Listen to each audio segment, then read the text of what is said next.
جی ناظرین، پروگرام احوال گلگت بلتستان میں ہم آپ کے سامنے موجود ہیں اور اس وقت میں کمشنر عثمان صاحب کے ساتھ میں موجود ہوں. سر، میں آپ کو شو میں ویلکم کہتا ہوں. اور یقیناً ناظرین، ہم آپ کو یہ بھی بتا دیں کہ کمشنر عثمان صاحب جو ہے ان لوگوں میں شامل ہیں جنہوں نے اس کووڈ-19 کرونا وائرس کی جو دہشت تھی، جو اس کی جو تباہ کن اس کے جو اثرات تھے، اس سے نمٹتے ہوئے وہ خود بھی اس وائرس کا شکار ہو گئے اور الحمدللہ وہ صحتیاب بھی ہوئے. اور یقیناً بہت سارے لوگوں کی دعائیں تھیں. انتہائی مشکل اور انتہائی مایوس کن حالات میں بھی آپ نے ہمت نہیں ہارا. اور ہم یقیناً آج کے اس پروگرام کی وساطت سے جہاں ہم آپ کو خراج تحسین پیش کرنا چاہتے ہیں، وہاں ہم نے یہ سوچا کہ ہم آپ کو پاکستان کے اندر اور پاکستان کے باہر ہمارے جو ناظرین ہیں ان سے بھی ہم آپ کی ملاقات کروا دیں، وہ بھی آپ کو دیکھیں کہ کمشنر عثمان صاحب جو یقیناً گلگت میں ہمیشہ ہم بات کرتے تھے کووڈ-19 کے حوالے سے، اور یقیناً انتہائی کٹھن اور مایوس کن حالات میں آپ نے اپنے جو خدمات تھی وہ احسن طریقے سے آپ نے انجام دی. اور یہی وجہ ہے کہ گلگت بلتستان میں کرونا وائرس اور کووڈ-19 اور کرونا وائرس سے نمٹنے کے حوالے سے سکسیس سٹوریز یہاں سے بریک ہوئی اور پورا ملک جو ہے یقیناً اس کا گواہ ہے. اور اس تمام تر کاوش کے پیچھے جہاں بہت سارے اور لوگ ہیں، وہاں آپ کا نام بھی تھا. آپ ذرا ہمارے ناظرین کو بتا دیجئے کہ جب یہ کرونا وائرس سے گلگت بلتستان کا پورا یہ خطہ اس کی دہشت سے بہت زیادہ متاثر تھا، تو اس وقت انتظامیہ کو کس طرح کے مشکلات درپیش تھے اور ان مشکلات کو عبور کرنے کے لیے آپ نے کس طرح کی کاوشیں کی؟ تو سر، ان تمام تر کاوشوں کے حوالے سے آپ ہمارے ناظرین کو کیا کہنا پسند کریں گے؟ تھینک یو ویری مچ عیسیٰ حلیم صاحب. سب سے پہلے میں آپ کا شکریہ ادا کروں گا، K2 ٹیم کی جو ٹی وی ہے اس کی انتظامیہ کا شکریہ ادا کروں گا کہ آج آپ نے یہ اپرچونٹی دی. اور ساتھ ساتھ میں آپ کے توسط سے، آپ کے پروگرام کے توسط سے میں آپ کی انتظامیہ کا بھرپور مشکور ہوں کہ آپ نے ڈے 1 سے اس کی بڑی اچھی کوریج کی. کیونکہ میں سمجھتا ہوں کہ کووڈ سے ریلیٹڈ جو فائٹ تھی، جو جنگ تھی، جو کہ ابھی جاری ہے، اس میں اویئرنیس میرے خیال سب سے امپورٹنٹ اسپیکٹ تھا. اس میں آپ کے چینل نے اور دیگر ہمارے پرنٹ الیکٹرانک میڈیا کے جتنے بھی سورسز تھے، سوشل میڈیا کے ساتھی تھے، انہوں نے بڑا کلیدی کردار ادا کیا. اگر میں گلگت بلتستان کی بات کروں تو ہمارے پاس یہ کورونا کا سفر سٹارٹ ہوا 2 مارچ سے. باقی دنیا میں تو ووہان میں یہ پہلے آ چکا تھا. گلگت بلتستان کو ایک اس چیز کی بھی پریشانی تھی کہ ہم کیونکہ چائنا کے ساتھ ایک بارڈر شیئر کرتے تھے، اور ٹریڈیشنلی یہ بارڈر جو ہے 1 اپریل کو کھلتا ہے، لیکن فیبرری کے مہینے میں ایک دفعہ ہمارے کچھ کنٹینرز وہاں پہ پھنسے ہوئے تھے، تو ہماری کووڈ کی کہانی وہاں سے سٹارٹ ہوتی ہے. اس وقت ہم پہ کافی پریشر تھا کہ جی اس بارڈر کو کھولا جائے اور وہاں سے جو کنٹینر ہیں ان کو لے کے آیا جائے. لیکن دین ہوم سیکرٹری صاحب کی قیادت میں ایک میٹنگ ہوئی اور GB گورنمنٹ نے فیصلہ کیا کہ جی فی الحال اس بارڈر کو نہیں کھولا جائے گا، کیونکہ تب تک یہ کووڈ جو ہے کرونا چائنا کی حد تک تھا. خیر، وہ ایک میرا خیال وائز ڈیسیجن تھا اور اس وقت ہمارے پاس یہ کرونا نہیں آیا. دین 2 مارچ کو ہمارے پاس سڈنلی ایک کیس رپورٹ ہوا کورونا کی. ایک پازیٹیو ایک خاتون جو ہے وہ ان کا کیس آیا ہمارے پاس، جن کو ہم نے ہاسپٹل شفٹ کیا. اور 2 مارچ سے لے کے دین 16 مارچ کو ہمارے پاس جو تافتان سے ہمارے زائرین آئے، تو پہلا بیچ ہمارے پاس 16 مارچ کو آیا، اور اس کے بعد سیکنڈ بیچ پھر ہمارے پاس 22 مارچ کو آیا. ان 2 بیچز میں ہمارے پاس کافی بڑی تعداد میں کورونا سے متاثر جو ہے لوگ آئے، ان کے ٹیسٹ ہوئے، وہ پازیٹیو آئے. تو سب سے پہلے گلگت بلتستان ایڈمنسٹریشن نے فیصلہ کیا. سب سے پہلے تو گلگت بلتستان ٹیم بنی جس میں ہمارے ساتھ FCNA، army authorities, GB government کے جو مختلف ادارے ہیں، اور تمام تر لا انفورسنگ ایجنسیز اور پولیٹیکل جو ہماری گورنمنٹ نے اس کو اسپیئر ہیڈ کیا، ایک ٹیم بنی اور سب نے پھر جوائنٹلی فیصلے سٹارٹ کیے.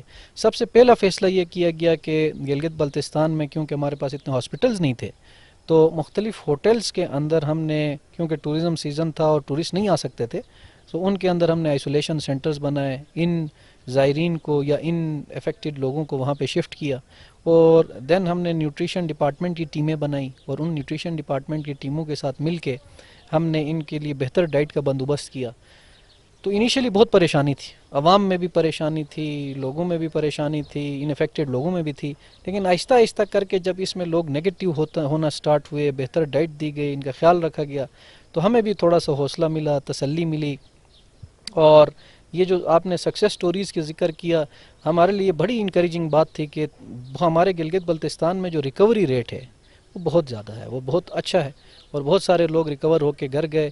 میں آپ کو عیسیٰ صاحب یہ بات بھی بتاتا چلوں کہ بہت ایجڈ لوگ جن کی عمر 70 سال 80 سال وہ بھی کووڈ سے ریکور ہو کے گئے، سو یہ ہمارے لیے انکریجنگ بات تھی۔ اس کے بعد پھر ایک سرج آیا گلگت بلتستان کے ہر ڈسٹرکٹ کے اندر، یہ بڑا کم ہوتا، اور اس کے بعد پھر کم ہوا، ریکور ہوئے۔ سو اب میں سمجھتا ہوں کہ گلگت بلتستان میں کرونا کے حوالے سے بہت سارا کام ہوا ہے، اس کی اویئرنیس کے اوپر کام ہوا ہے، ڈس انفیکشن کے اوپر بہت کام ہوا، آپ نے دیکھا بھی گلگت سٹی کے اندر، بلکہ کراس گلگت بلتستان ڈس انفیکشن سیلز بنائے گئے، فیومیگیشن بھی کی گئی، ڈس انفیکشن بھی کی گئی، اویئرنیس کے اوپر بہت زیادہ کام ہوا، چاہے وہ سوشل میڈیا ہو۔ ہم نے اویئرنیس کے حوالے سے ایک اور بڑا انٹرسٹنگ کام کیا کہ گلگت ڈویژن میں اپنے تمام جو ہمارے ٹیچر حضرات ہیں ان کو بھی میں بڑا اپریشیٹ کرتا ہوں کہ ہم نے گلگت ڈویژن کے ہر گھر تک اویئرنیس پمفلٹ پہنچائے۔ ساتھ ساتھ اویئرنیس کے حوالے سے ہمارے ساتھ سول سوسائٹی نے ساتھ دیا۔ میں سلوٹ کروں گا اپنے جو پریس کے ساتھی ہیں، میڈیا کے ساتھی ہیں، انہوں نے بڑا ساتھ دیا۔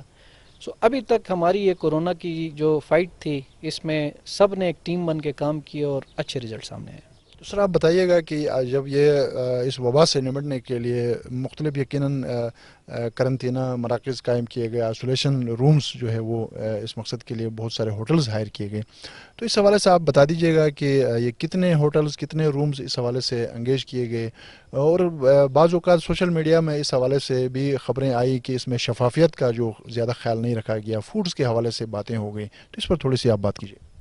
جی عیسیٰ صاحب، پہلے تو جیسے میں نے بتایا کہ پاکستان میں یہ پہلا ماڈل تھا کہ جہاں پہ ہوٹلز کے اندر انڈیویجولی روم رکھے گئے۔ جو ہمارے پاس ایک وفاقی ادارہ ہے جس کو NIH کہتے ہیں، NIH نے یہ پروٹوکولز دیے یا یہ SOPs بنائی کہ جو بھی کووڈ سے ریلیٹڈ پازیٹیو کیسز ہیں ان کو ہر بندے کو الگ room with attach wash room رکھنا چاہیے۔ سو اس کو دیکھا دیکھی ہم نے یہ یہاں پہ یہ اپنے ہوٹلز اور ان کے رومز ہائر کیے۔ اکراس گلگت بلتستان جو رومز اویلیبل تھے اس ٹائپ کے کیسز کے لیے وہ 1100 تھے۔ ان 1100 میں سے ضروری نہیں ہے کہ 1100 کے 1100 روم آکیوپائی ہوئے، یہ ہمارے پاس ٹوٹل لسٹ تھی، لیکن یہ کہ اس میں سے جو روم آکیوپائی ہوئے وہ شاید 1100 نہیں تھے، کم تھے، کبھی زیادہ ہوئے کبھی کم ہوئے۔ جہاں تک بات رہی کہ سوشل میڈیا کے اوپر آپ نے تھوڑا سا ہائی لائٹ کیا کہ کوئی اس کی شفافیت کے اوپر بات ہوئی، تو میں ابھی ایز کمشنر گلگت ڈویژن میں اس کو اوپنلی کہتا ہوں کہ اگر کسی کے پاس کوئی ایسی چیز ہے، کوئی ثبوت ہے، کوئی چیز ہے تو سامنے لے کے آئیں۔ ہمیں صوبائی حکومت سے، ہمیں چیف سیکرٹری صاحب سے، ہوم سیکرٹری صاحب سے بڑی سخت انسٹرکشنز تھیں کہ کووڈ سے ریلیٹڈ جو بھی ایکسپینڈیچر ہے اس کو الگ رکھا جائے، الگ کیا جائے، DC آفیسز کے دیگر ایکسپینڈیچرز کے ساتھ اس کو مکس نہ کیا جائے، اور پراپرلی اس کے اوپر کمیٹیز بنی جو کہ ٹائم ٹو ٹائم جا کے اکاؤنٹس کو چیک بھی کرتی رہیں۔ ابھی بھی ہماری بہت ساری پیمنٹس پینڈنگ ہیں۔ ابھی جیسے میں ابھی تھوڑی دیر پہلے آپ کو بتا رہا تھا کہ اس کے اوپر ہوم ڈپارٹمنٹ نے ایک سینئر افسروں کی کمیٹی بنائی ہے اور اس کو کہا ہے کہ جا کے ایک دفعہ ان اکاؤنٹس کو دیکھ لیں، اس کے اندر اگر کوئی ایسی آپ لوگوں کو شارٹ کمنگ نظر آتی ہے تو اس کو دور کرنے کی ضرورت ہے۔ سو جب اس طرح بڑا کوئی کام ہوتا ہے، اس کے اندر ایکسپینڈیچر بھی ہوتا ہے تو بات ضرور ہوتی ہے، لیکن کوئی نہ کوئی ثبوت، کوئی پروف ضرور ہونا چاہیے جس کے اوپر بات کریں، اور ابھی اس کی پیمنٹس ہونا بقایا ہے۔ اچھا، اس حوالے سے سر آپ بتائیں کہ اس تمام تر جو ادوار میں جو جتنے بھی ایکسپینڈیچرز ہو گئے ہیں تو اس کی آڈٹس کا جو میکنزم ہے وہ کس طرح کا ہے؟ گورنمنٹ میں دو طرح کے آڈٹ ہوتے ہیں۔ ایک ہوتا ہے کہ جناب جس کو ہم انٹرنل آڈٹ کہتے ہیں، مطلب جیسے ڈپارٹمنٹ کی اپنی ٹیم، ہوم ڈپارٹمنٹ کی ٹیم آئے گی، ان اکاؤنٹس کا آڈٹ کرے گی، انٹرنل آڈٹ ہوتا ہے۔ ایک ہمارے پاس جو فیڈرل آڈٹ ٹیم ہے وہ اس کا کے آڈٹ کرتی ہے۔ تو آڈٹ کا ایک بڑا مربوط نظام موجود ہے، یہ ایسا نہیں ہے کہ کوئی بس آنکھیں بند کر کے اس کے اوپر ایکسپینڈیچر کرے۔ ابھی جو میں نے آپ کو جس کمیٹی کا ذکر کیا یہ وہی ہوم ڈپارٹمنٹ کی انٹرنل آڈٹ کمیٹی ہے جس کو ایک سینئر آفیسر ہیڈ کر رہا ہے، اور ہم نے ان کو تمام DC آفیسز کا ریکارڈ اویلیبل کیا ہے۔ وہ بل وائز، واؤچر وائز اس کی تفصیلی آڈٹ کریں گے، انٹرنل آڈٹ، اور اس کے اندر اگر کوئی چیز سامنے آئے گی تو وہ بالکل آپ سے شیئر کریں گے۔ دوسرا آڈٹ ہے جو فیڈرل آڈٹ ٹیمز ہیں، وہ جب یہ فائنینشیل ایئر کلوز ہو جائے گا تو ان کی ٹیمیں آئیں گی، وہ بھی ان کو تفصیل سے دیکھیں گی۔ تو اس کے اندر عیسیٰ بھائی میں آپ کو ریسٹ ایشور بہت زیادہ احتیاط کی گئی ہے، اور اس کے اندر مجھے امید ہے کہ ایسی کوئی انومالی نہیں ہوگی۔ اچھا سر، جب یہاں پہ کرونا وائرس سے نمٹنے کے لیے یقیناً یہاں جو دستیاب وسائل تھے اس کو بروکار لایا گیا، تو وفاق نے اس حوالے سے ان شیپ آف ایکوپمنٹس یا کوئی ادر چیزیں، تو وفاق نے کس طرح کی مدد کی؟ سب سے پہلی بات تو یہ ہے کہ وفاق کی میں یہ اس چینل کے توسط سے کہنا چاہوں گا کہ NCOC ایک ادارہ اسٹیبلش کیا گیا. یہ جو NCOC ادارہ تھا، شاید یہ ماڈل باقی دنیا میں کہیں پہ نہ ہو، پاکستان میں ایک انتہائی سکسیسفل ماڈل تھا. NCOC نے روزانہ میٹنگز کی اور روزانہ کے حساب سے تمام پروونشل گورنمنٹس کو پالیسی گائیڈ لائنز ملتی رہیں. ایسا نہیں تھا کہ پروونسز جو ہیں بس وہ اپنی مرضی سے سارا کچھ کر رہی تھیں یا ان کو کوئی گائیڈنس کی کمی تھی. NCOC نے مختلف طریقے کا ڈیٹا جمع کیا، اس ڈیٹا کو انالائز کر کے ڈیٹا کے بیس پہ ریکمنڈیشنز کی پروونشل گورنمنٹس کو. تو پہلی بات تو یہ کہ میں سمجھتا ہوں کہ جو فیڈرل گورنمنٹ کی پالیسی سپورٹ اس کووڈ کے دوران رہی ہے وہ ریمارکیبل تھی، وہ بہت زبردست تھی اور اس کا بڑا فائدہ ہوا. دوسرا آپ آ جاتے ہیں ٹینجیبل چیزوں کی طرف. اس حساب سے آپ دیکھیں تو جب یہ کووڈ آیا تو آپ کو یاد ہوگا کہ گلگت میں ٹیسٹنگ کیپیسٹی 20-25 تھی، اور آج جب میں آپ سے بات کر رہا ہوں تو اکراس ایک لیب تھی اور 20-25 ٹیسٹنگ کیپیسٹی تھی. اس وقت ہمارے پاس گلگت لیب میں تقریباً 200 ٹیسٹ پر ڈے کرنے کی کیپیسٹی ہے. ہمارے پاس بلتستان میں CMH میں آرمی اتھارٹیز نے ہیلپ کی، CMH میں ٹیسٹنگ فیسلٹی موجود ہے، دیامر میں ٹیسٹنگ فیسلٹی موجود ہے. تو 3 لیبز بنی.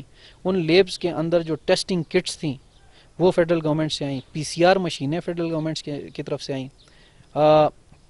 اس کے علاوہ آپ دیکھیں کہ ہمیں جو وینٹیلیٹرز ہیں کچھ اس میں سپورٹ ملی.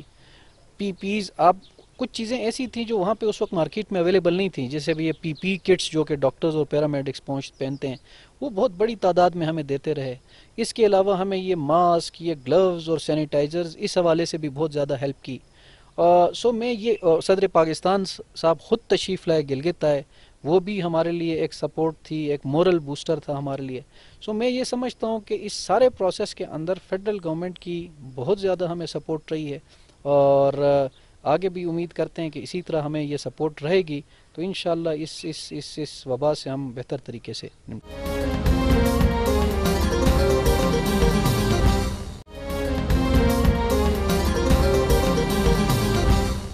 ہمارے پڑوس میں پاک چین بارڈر ہے، تو ابھی بہت سارے حلقے جو تجارت سے وابستہ ہیں تو ان کا ایک دھرینہ مطالبہ رہا ہے کہ ہمارے جو کاروباری سرگرمیاں ہیں یہ بہت زیادہ متاثر ہو رہی ہیں، تو ان کو جو تھوڑی سی مدد ہے وہ فراہم کریں. تو بارڈر کھلنے جا رہا ہے. یہ بڑا اچھا سوال پوچھا عیسیٰ صاحب آپ نے. بارڈر کے حوالے سے اس میں کوئی شک نہیں ہے کہ اکراس دا ورلڈ جو ہے نا ٹریڈ بہت زیادہ متاثر ہوئی ہے. تو اسی طرح گلگت بلتستان بھی اس سے متاثر ہوا ہے. تو جو پاکستان چائنا ہے، سنکیانگ پروونس سے ہمارا ایک بارڈر ٹریڈ ایگریمنٹ ہے 1985 کا.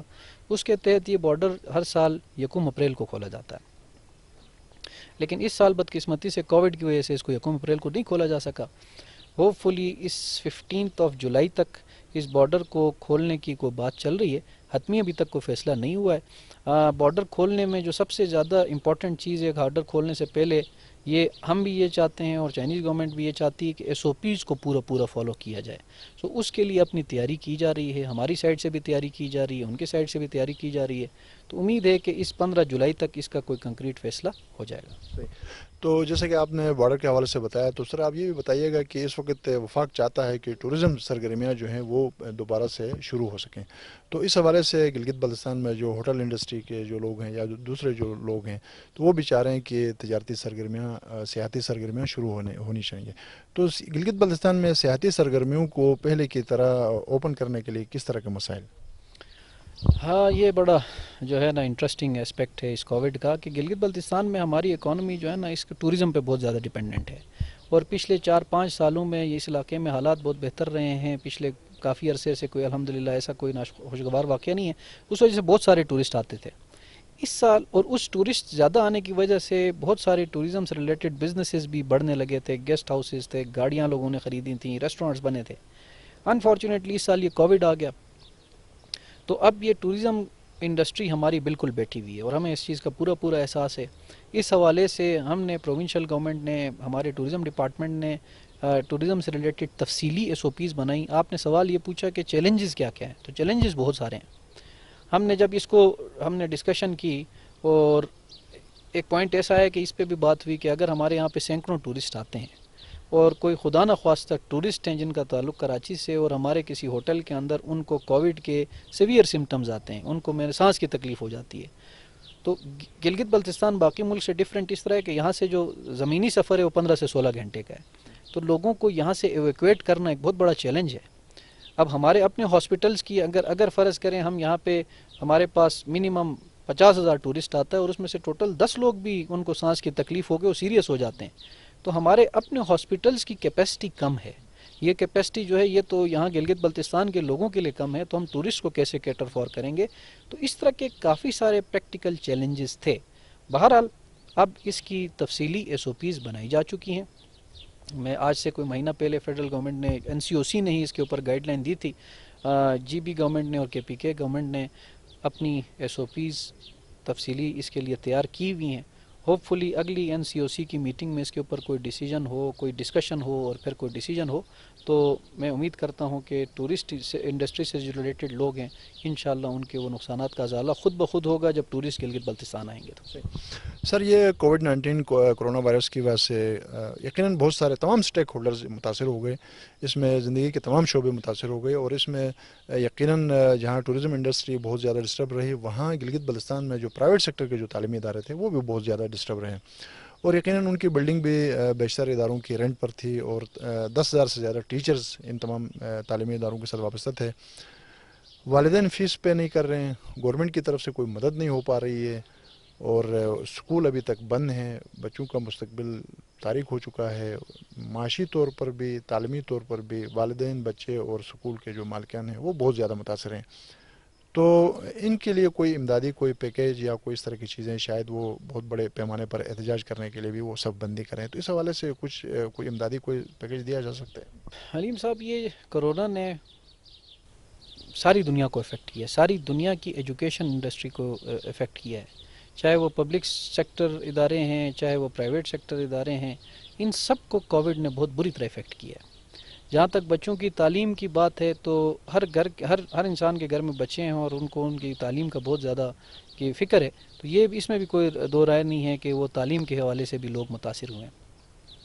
تو جہاں تک گلگت بلتستان کی بات کرتے ہیں تو ہمارے پاس یہاں پرائیویٹ سیکٹر کے اندر جو ادارے ہیں، پہلی بات تو یہ کہ بہت بڑی تعداد میں نہیں ہے آلدو، لیکن یہ کہ ان کی بڑی کنٹریبیوشن ہے ایجوکیشن سیکٹر کے اندر۔ اس وقت جو تعلیمی جو سروے ہے اس کے مطابق جو گورنمنٹ کے اپنے جو فگرز ہیں، سرکاری تعلیمی اداروں سے تھوڑی سی زیادہ تعداد جو ہے پرائیویٹ تعلیمی اداروں میں زیر تعلیم ہے۔ جو پرائیویٹ تعلیمی ادارے زیادہ ہوں گے ان ٹرمز آف اسٹوڈنٹ ٹیک، جو اسٹوڈنٹس ہیں نا ہمارے پاس وہ سرکاری اداروں میں زیادہ ہیں، but having said that in کی کنٹریبیوشن بہت ہے، وہ جو پرائیویٹ تعلیمی ادارے بھی ہیں ان کی بھی بہت زیادہ کنٹریبیوشن ہے، لیکن کیونکہ یہ کورونا وائرس ایک گلوبل پینڈیمک ہے، ہر پوری دنیا میں افیکٹ ہوا ہے، تو GB میں بھی جو پرائیویٹ تعلیمی ادارے ہیں وہ اس سے بہت زیادہ افیکٹ ہوئے ہیں۔ اٹلی جیسے ممالک نے، برازیل جیسے ممالک نے، دنیا کے بڑے چائنا جیسے ممالک نے اپنے ملک کو کھولا ہے، اپنے تعلیمی اداروں کو کھولا ہے، تو ہمارا بھی انشاءاللہ وہ ٹائم دور نہیں ہے کہ ان کو کھولا جائے گا۔ کورونا بھی ہے سر، گلگت بلتستان میں عام انتخابات بھی ہونے جا رہے ہیں، اور اس حوالے سے الیکشن کمیشن بھی تھوڑا بہت سرگرم نظر آ رہا ہے، تو آپ سمجھتے ہیں کہ سر اس وقت یقیناً الیکشن کمیشن نے بھی کافی سارا ہوم ورک کرنا ہوتا ہے، اور سیاسی جماعتوں نے بھی کافی سارا ہوم ورک کرنا ہوتا ہے، تو کورونا وائرس کی دہشت اپنی جگہ پہ موجود ہیں، تو اس وقت آپ سمجھتے ہیں کہ سر جو انتظامیہ کا ایک جو رول ہوتا ہے الیکشن میں، تو انتظامیہ اس قابل ہے کہ اس وقت جو ان کے اوپر جو ذمہ داریاں عائد کی جا سکیں وہ ان تمام ذمہ داریوں کو احسن طریقے سے اس کورونا کے SOP کو فالو کرتے ہوئے وہ ساری چیزیں کر سکے گی؟ اس طرح عیسیٰ صاحب کے گلگت بلتستان میں بالکل آپ نے صحیح فرمایا کہ الیکشن جو ہے بس اسی سال الیکشن ہونے، اس حوالے سے ہمارے جو چیف الیکشن کمشنر صاحب ہیں محترم، انہوں نے نوٹیفیکیشن کی ہے ڈیٹ کا۔ جہاں تک بات رہی انتظامیہ کی، تو ہمارے ساتھ بھی ان کی جو ہے لگاتار میٹنگز ہو رہی ہیں، ڈسکشنز ہو رہی ہیں، وہ جو بھی ڈیسیجنز لے رہے ہیں وہ بیسڈ آن جو فیلڈ کی ان کے پاس پلس جاتی ہے، رپورٹس جاتی ہیں، اس کے مطابق لے رہے ہیں۔ جہاں تک بات رہی انتظامیہ کی تیاری کی، تو جی بالکل انتظامیہ تیار ہے، اور انتظامیہ نے الیکشن سے پہلے کچھ پروسیسز انوالو ہوتے ہیں جس کے اندر ووٹر لسٹیں بنتی ہیں، رجسٹریشن کا پروسیس ہوتا ہے، وہ بلکہ اس کا آغاز بھی کر دیا گیا ہے۔ سو انتظامیہ اس کے لیے پوری طرح تیار ہے، اور جیسے چیف الیکشن کمشنر صاحب جو ہیں اپنے جو بھی نوٹیفیکیشنز کریں گے اور جو بھی شیڈول اور ورک پلان دیں گے اس کے مطابق ہم کام کر رہے ہیں اور کرتے رہیں گے۔ اور ساتھ ساتھ شاید آپ کے علم میں بھی ہو کہ ابھی چند دن پہلے انہوں نے نوٹیفیکیشن کی، انہوں نے ایک آل پارٹیز کانفرنس بھی بلائی ہے، تو اس کے اندر جو سب سے امپورٹنٹ سٹیک ہولڈرز ہیں میرے خیال وہ سارے پولیٹیکل لوگ ہیں، سو ان کی رائے آئے گی کہ کیسے اس کو کرنا ہے اور کب کرنا ہے، تو اس کو بھی وہ ضرور انشاءاللہ ویٹیج دیں گے. جہاں تک انتظامیہ کی بات ہے ہماری انشاءاللہ پوری تیاری ہے اور ہم اس تیاری کے مطابق اس جو بھی ان کے احکامات ہوں گے ہم اس کو کریں گے. سر آپ کے پاس گلگت ڈیولپمنٹ اتھارٹی کا قلمدان بھی ہے اور یقیناً گلگت ڈیولپمنٹ اتھارٹی کے اوپر بڑی بھاری ذمہ داریاں عائد ہوتی ہیں. تو اس وقت جو شہر کا جو چہرہ ہے اس کو جہاں خوبصورت بنانا ہے وہاں پر لوگوں کو صاف پانی کی فراہمی کو بھی یقینی بنانا ہے. اور اس وقت یقیناً بہت ساری بیماریاں جو ہیں صاف پانی نہ ملنے کی وجہ سے پھیل رہی ہیں. تو گلگت میں اور اس شہر کے اندر صاف پانی کی فراہمی کے لیے آپ سمجھتے ہیں کہ گلگت ڈیولپمنٹ اتھارٹی کوئی رول پلے کر رہا ہے؟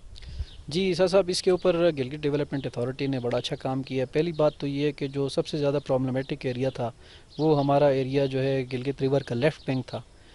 اس کے لیے ایک بہت ہی state of the art scheme design کی گئی. یہ جس ایریا کی میں آپ کو بات کر رہا ہوں اس میں سکارکوئی، کونا داس، نگر کالونی کے آئیو تک یہ سارا ایریا بنتا تھا.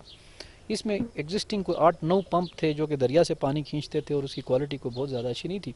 سو ایک کنسلٹنٹ ہائر کیا گیا، ایک اسکیم ڈیزائن کی گئی اور وہ اسکیم اس وقت امپلیمنٹیشن کے آخری مراحل میں. اس سے میں امید کرتا ہوں کہ جو ہمارا دریا کا لیفٹ بینک ہے اس میں پینے کے صاف پانی کا جو معاملہ ہے وہ انشاءاللہ ان قریب ریزالو ہو جائے گا. اس کے اوپر آپ سمجھیں کہ 90% کام ہو گیا ہے. پمپس انسٹال ہو گئے ہیں، اس کے اندر دریا سے جو سکشن لائن ہے وہ انسٹال ہو چکی ہے، پمپ ہاؤس بن چکے ہیں. جو ریور سائڈ کے اوپر جو اونچی ایک ٹینکی بننی تھی اس کے لیے سارا کٹنگ ورک ہو چکا ہے. جلد از جلد ہم کوشش کر رہے ہیں کہ اس منصوبے کو کمپلیٹ کریں تاکہ لیفٹ بینک کے پانی کا مسئلہ حل ہو جا کے کیا یو تک. جہاں تک مین گلگت سٹی کی بات ہے، پچھلے دنوں آپ نے دیکھا بھی ہوگا ایک رپورٹ بھی آئی تھی جس کے اندر گلگت سٹی کے پانی کے حوالے سے وہ آپ نے ای پی اے کی رپورٹ تھی، سرکاری ادارہ ہے اس سرکاری ادارے نے ایک رپورٹ کی. اس حوالے سے بھی جی ڈی اے کو رسپانسبلٹی ملی ہوئی ہے. ہم گلگت سٹی کے لیے بھی ایک ماسٹر پلاننگ کر رہے ہیں. اس وقت سارا گلگت سٹی کے جو پینے کے پانی کا سلسلہ ہے وہ کارگا کے اوپر ڈیپینڈنٹ ہے. کارگا میں آپ کو بتاؤں کہ کارگا کی پانی کی ایک تو کوانٹیٹی کا مسئلہ ہے، دوسرا کارگا کی پانی کی کوالٹی کے بھی مسائل ہیں بیکاز اب اس نالے کے along دا نالا کافی آبادی بڑھ گئی ہے. جو Gilgit development authority master planning کر رہی ہے اس کے اندر اس والی سائڈ کے لیے بھی کوئی دریا سے فلٹریشن کر کے پانی اٹھانے کی بات چل رہی ہے. اس کا بھی ماسٹر پلاننگ اس وقت ہو رہی ہے. کوشش کریں گے کہ اس کو بھی ہم ذرا تیز کریں، خاص طور پر جب سے ایک صاف پانی کے مسائل آئیں اس کو مزید پرائرٹی دینے کی کوشش کی جائے گی. تو سر اس وقت جو کونا داس جیسے کہ آپ نے فرمایا کہ سکارکوئی سے لے کر کیایو تک کا جو علاقہ ہے اس کو صاف پانی کی فراہمی کو یقینی بنانے کے لیے اس منصوبے پر جو ہے کتنا بجٹ انوالو ہو رہا ہے، رقم خرچ ہو رہی ہے، اور جو باقی جو شہر کے لیے جو آپ نے فرمایا کہ جو ایک منصوبہ جو ہے پائپ لائن پہ ہے تو اس پہ کتنی لاگت آ سکتی ہے؟ جو یہ لیفٹ بینک والا منصوبہ ہے اس کے اندر 2 اس کے کمپوننٹس ہیں. ایک تو جو دریا سے پانی پمپ بنا کے پمپ کر کے اٹھا کے ٹینک تک پہنچانا اور دین فردر آگے لوگوں کو گھروں تک ڈسٹریبیوٹ کرنا.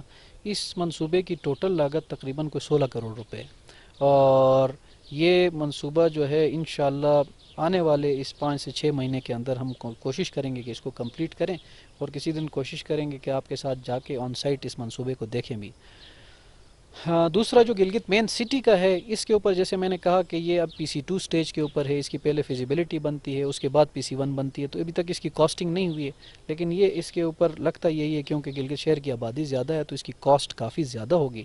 وہ بھی جب انشاءاللہ اس کی ڈیٹیلز آئیں گی تو آپ سے شیئر کریں گے. کہ ہم نے کووڈ-19 کورونا وائرس کے حوالے سے بات کی، ہم نے گلگت شہر کے اندر صاف پانی کی فراہمی کے حوالے سے بات کی. گلگت بلتستان میں ترقی کا جو پہیہ ہے اس پہیے کی رفتار کو تیز کرنے کے لیے ہمیں اور کیا کچھ بحیثیت مختلف سٹیک ہولڈرز ان کا کس طرح کا رول بن سکتا ہے؟ سب سے پہلی امپورٹنٹ بات یہ ہے کہ گلگت بلتستان جو ہے نا ایک نیچرلی بلیسڈ علاقہ ہے. میرے خیال اور سر اس میں جو پبلک سیکٹر ہے، جو گورنمنٹ ہے، گورنمنٹ کا کام، پبلک سیکٹر کا کام جو ہے وہ انوائرمنٹ اچھا پرووائڈ کرنا ہے تاکہ پرائیویٹ سیکٹر آئے اور یہاں پہ بزنسز اوپن ہوں اور ٹورزم سے ریلیٹڈ. عیسیٰ صاحب آپ کا بھی بڑا ایکسپیرینس ہے، آپ نے دنیا دیکھی ہے. دنیا کے جتنے بھی بڑے شہر ہیں، چاہے آپ لنڈن اٹھائیں، بیجنگ اٹھائیں، شنگھائی اٹھائیں، بینکاک اٹھائیں، نیو یارک اٹھائیں، وہ سٹیز جو ہیں نا ان کی ساری اکانومی ٹورزم کے اوپر چلتی ہے. تو گلگت بلتستان کا ایسا ہے کہ میں سمجھتا ہوں کہ یہاں کے اس ٹورزم سیکٹر کے اندر بہت زیادہ پوٹینشل ہے. پچھلے 1-2 سال کے اندر چند ایک ایونٹس یہاں پہ ہوئے ہیں، جیسے انٹرنیشنل پیراگلائڈنگ کمپٹیشن ہوا ہے، انٹرنیشنل سائیکلنگ کمپٹیشن ہوا ہے، سرفرنگا ہوا ہے. آپ یہ یقین کریں کہ دنیا سے دور دور سے لوگ اب ہم سے رابطے کر رہے ہیں اور وہ جی بی آنا چاہتے ہیں اور جی بی آنے کے لیے بڑے جو ہیں وہ انتھوزیاسٹک ہیں. سو میں سمجھتا ہوں کہ اس علاقے میں سب سے زیادہ سکوپ اگر کسی سیکٹر میں ہے تو وہ ٹورزم سیکٹر ہے، اور اس ایک ٹورزم سیکٹر کے اندر فردر سب بہت سارے سیکٹرز ہیں. ہوٹلنگ ہے، ٹرانسپورٹ ہے، ریسٹورانٹس ہیں، ٹریکنگ ہے، ایڈونچر سپورٹ ہے، ایکو ٹورزم ہے، بہت ساری ونٹر سپورٹس ہیں. سو یہ سارا کچھ اس ٹورزم کے اندر آتا ہے. سو ایک پہلا تو یہ سیکٹر ہے جو کہ بڑا امپورٹنٹ ہے.